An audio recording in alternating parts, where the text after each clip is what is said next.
Hello' বন্ধু, current আছামলৈ স্বাগতম।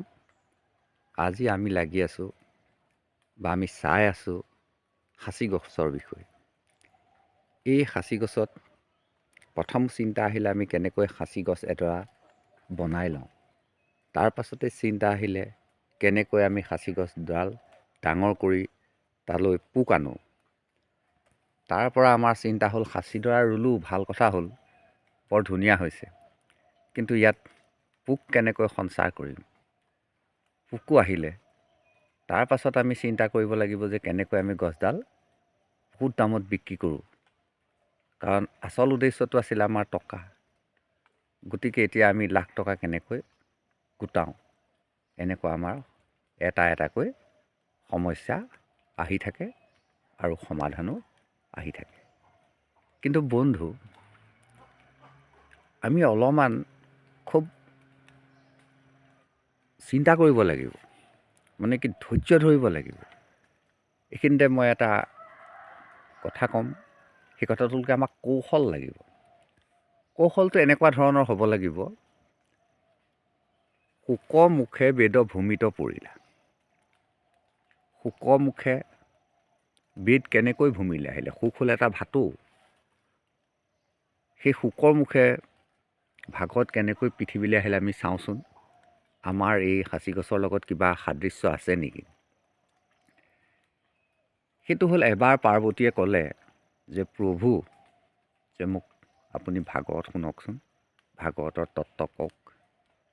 তেতিয়া শিৱই ক'লে, তুমি ভাগৱত শুনিবলৈ আগ্ৰহ কৰাৰ কাৰণে মই বৰ সন্তোষিত, বৰ আনন্দিত। কিন্তু এই ভাগৱত মই তোমাক ইয়াতেই ক'ব নোৱাৰিম নহয়। কাৰণ এই ভাগৱত যদি মই তোমাৰ আগত কওঁ, জগতে শুনিব। জগতে শুনিলে সকলো মুক্ত হৈ যাব। সকলো যদি মুক্ত হৈ যায়, তেতিয়া মায়া নাথাকিব। মায়া নাথাকিলে পৃথিৱীটো নচলিব। পৃথিৱী ধ্বংসৰ গৰাহত গুচি যাব। গতিকে মই তোমাক এখন আছুতীয়া জেগালৈ নি ভাগৱত শুনাব পাৰিম। যদি তুমি সন্মত হোৱা, তেতিয়া বোলে প্ৰভু ব'লক, বিলম্বৰ কাৰণ নাই, ততালিকে আমি সৌ অৰণ্যৰ মাজলৈ যাওঁ। এখন অৰণ্যৰ মাজলৈ গ'লত পাৰ্বতীয়ে ক'লে যে প্ৰভু, এইকণেই সুৰক্ষিত স্থান, ইয়াত কোনোৱেই নাই। এই গছজোপাৰ তলতে আপুনি মোক ভাগৱত কওক, মই বহোঁ।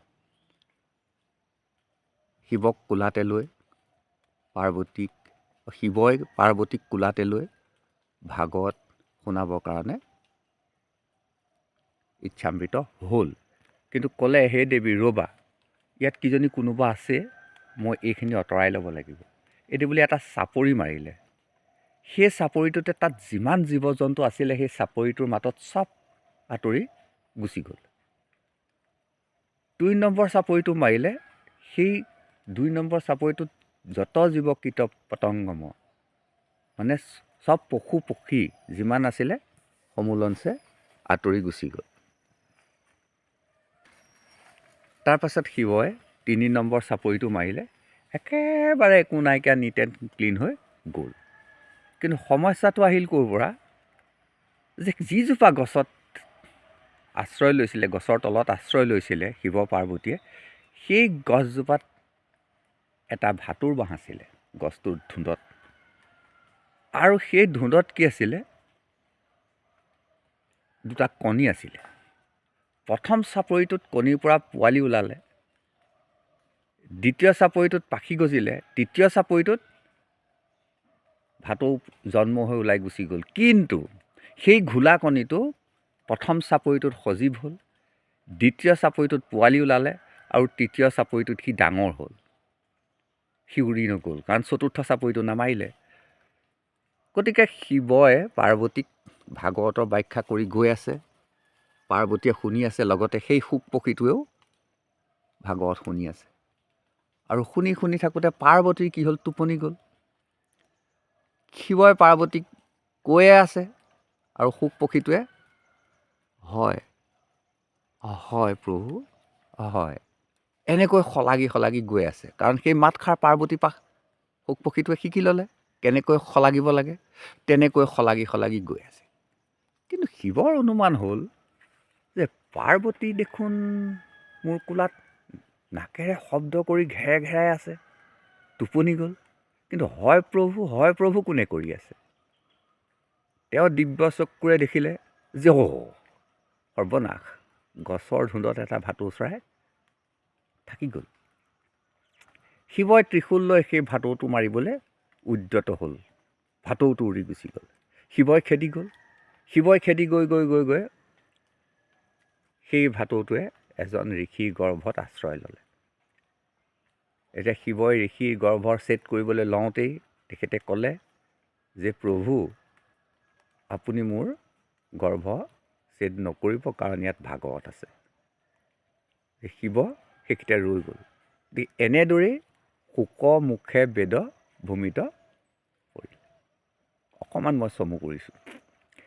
এতিয়া এই যে সময়খিনি ৰ'ল, ইয়াৰ মাজত কিছুমান কৌশল আছে। সেই কৌশলখিনি আপোনালোকে অনুধাৱন কৰিব। ঠিক তেনেধৰণেই আমি এই সাঁচি খেতি যিমানেই নকৰোঁ, আমাৰ ইয়াৰ কিছুমান কৌশল আছে। সেই কৌশলখিনি হ'ল পুলি গজোৱা, গুটি সংগ্ৰহ কৰা,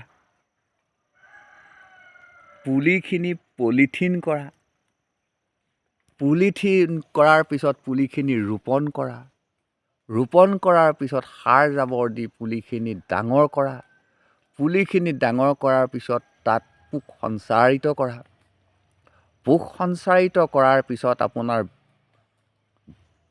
বিয়পাই দিয়া, গোটেই বাগানখনলৈ পোকখিনি বিয়পাই দিয়াৰ পিছতো আপোনাৰ কাম সহজ মুঠেই নহয়। আপুনি সেই পুলিখিনিত আহিলে এতিয়া দৰ দাম কৰা। আপুনি এটাকে বিকিবনে? আপুনি 5টা 6টা লট কৰি বিকিবনে? আপুনি গোটেই বাৰীখন বিকিবনে? এনেকুৱা কিছুমান সমস্যাই আপোনাক দেখা দিব। গতিকে সেই গোটেই সমস্যাখিনি ছল্ভ কৰিবৰ কাৰণে আপোনাক কিন্তু কোনেও সহায় নকৰে। আপুনি চাওক, পুলি গজোৱাৰ পৰা পুলি গছ বিকালৈকে আপোনাক কিন্তু কোনেও সহায় নকৰে। একমাত্ৰ আপুনি হ'ব লাগিব স্ববন্ধু। নিজেই নিজৰ বন্ধু হ'ব লাগিব। নিজেই টেলেণ্টখিনি শিকি ল'ব লাগিব। আৰু সেই গোটেই কামখিনি কৰিবলৈ যাওঁতে আপোনাক লাগি যাব মিনিমাম 10 বছৰ। কিন্তু এইটো কথা ক'লোঁ, 10 বছৰ চকুৰ পলকতেই পাৰ হৈ যায়। আপুনি চিন্তা কৰক, আপোনাৰ ল'ৰাটোক জন্ম হোৱাৰ মনত আছে, আপোনাৰ ল'ৰাটো বা ছোৱালীজনী জন্ম হোৱাৰ মনত আছে। হয়তো এতিয়া সি বিবাহিত, আপোনাৰ নাতি হ'ল। মন কৰক, আপুনি হোমৰ গুৰিত বহি থকা আপোনাৰ মনত আছে, আপুনি এতিয়া বৃদ্ধ হ'ল। চকুৰ পলকতে সেই দিন পাৰ হৈ গুচি যাব, চিন্তা কৰিবলৈ কোনো কাৰণ নাই। আমি মাত্ৰ কৰ্মত বিশ্বাস যাৰ হিয়াত থাকন্ত হৰি, অতিশয় দূৰহন্ত তাৰ, দূৰতোপি দূৰহন্ত তাৰ। কৰ্মত বিশ্বাস কৰিবলৈ কৈছে, ফলত আশা কৰিবলৈ কোৱা নাই। আমি কি কৰোঁ, আমি প্ৰথমতেই অংক কৰি পেলাওঁ, ইয়াত কিমান লাভ হ'ব। কোনো এটা কাৰ্য কৰোঁতে আৰম্ভণিতে আমি হিচাপ কৰি যাওঁ যে ইয়াৰ পৰা আমাৰ কি লাভ হ'ব। তাৰমানে আমি ফল বাঞ্ছা কৰিছোঁ। আপুনি সিদ্ধি লাভ নকৰে। আপুনি সিদ্ধি লাভ কেতিয়াও নকৰে। আপুনি আৰম্ভণিতেই চিন্তা কৰিলে যে ইয়াৰ পৰা মোৰ কিমান লাভ হ'ব। কোনো শাস্ত্ৰত কোৱা নাই কৰ্মময় জীৱনৰ কৰ্মময় কৰি যাম, ফলাফল ফলদাতা বিভুৰ হাতত। কবিয়েও কৈ গৈছে, কৰ্মময় জীৱনৰ কৰ্মময় কৰি যাম, ফলাফল ফলদাতা বিভুৰ হাতত। গতিকে আপুনি ৰোৱক, আপুনি এইবাৰ সাঁচি গছ ৰোৱক। মই আছোঁ, মই আপোনালোকক তন্নকৈ এটাকৈ মই আপোনালোকক উপায় দি যাম। চবতকৈ সাংঘাতিক কথাটো হ'ল, যিদিনাখন আপুনি মই মুখামুখি হ'ম, সেইদিনাখনেই মই আপোনাক আচল তত্ত্ব কথাখিনি ক'বলৈ সক্ষম হ'ম। কাৰণ এটা ভিডিঅ'ৰ যোগেদি, এই ছ'চিয়েল মিডিয়াৰ যোগেদি এনে এটা গোপন ৰহস্য ভেদ কৰাটো সম্ভৱ নহয়। গম পালে? সাংঘাতিক কাৰবাৰ। পৃথিৱীৰ তৃতীয় বৃহত্তম দামী গছ সাঁচি গছ।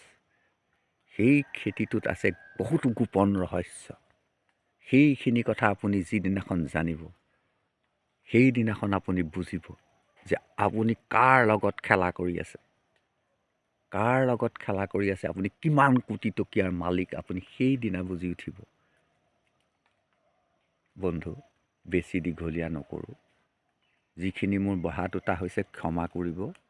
বৰ সহজ নহয়, পৃথিৱীখনত জীয়াই থকাৰ বৰ সহজ নহয়, বিশেষকৈ মানুহ হৈ জীয়াই থকাৰ ইমান সহজ নহয়। পৃথিৱীখনত মানুহ আৰু অমানুহেৰে ভৰি আছে। চিনিব আপুনি নোৱাৰে, দেখাত মানুহ আৰু অমানুহ একেই। যেনেকৈ চেনি আপুনি আঁতৰৰ পৰা চিনি নাপায়, নিমখ আৰু চেনি দেখাত একেই, কিন্তু যেতিয়া তাৰ স্বাদ পাব, সোৱাদটো পাব, তেতিয়া আপুনি গম পাব কোনখিনি চেনি আৰু কোনখিনি নিমখ। গতিকে আমাক সংসাৰত নিমখ দিয়া মানুহ বেছি, কিন্তু আপোনাক চেনি দিয়া মানুহ খুব কম। চাব, কিন্তু বেছি চেনি দিলেও চুগাৰ বাঢ়িব, মানুহৰ মৃত্যু হ'ব। গতিকে আপুনি আপোনাৰ শত্ৰু, আপুনি আপোনাৰ বন্ধু, আপুনি আপোনাক ৰাখে মাৰে, হৰিক নভজি নৰে, আপুনি হোৱয় নষ্ট, হৰি ভজি সংসাৰত তৰে। এই যে হৰি ভজি বুলি ক'লে, হৰিয়ে কি ক'লে? কৰ্ম কৰা, কৰ্ম কৰা। গতিকে আমি কৰ্ম কৰিবলৈ দৃঢ় প্ৰতিজ্ঞ হৈ আমি সকলোখিনি কৰি যোৱাৰ মাজতে দুটা সাঁচি পুলি ৰুবলৈ সংকল্প ল'ব লাগে, আৰু এনেকুৱা এখন সাঁচি বাগানৰ মালিক হৈ গদগদীয়া হৈ প্ৰভুৰ গুণানুকীৰ্তন কৰিব লাগে। আজিলৈ আহোঁ, ধন্যবাদ। আকৌ লগ পাম কালিলৈ ইমান সময়তে। ধন্যবাদ।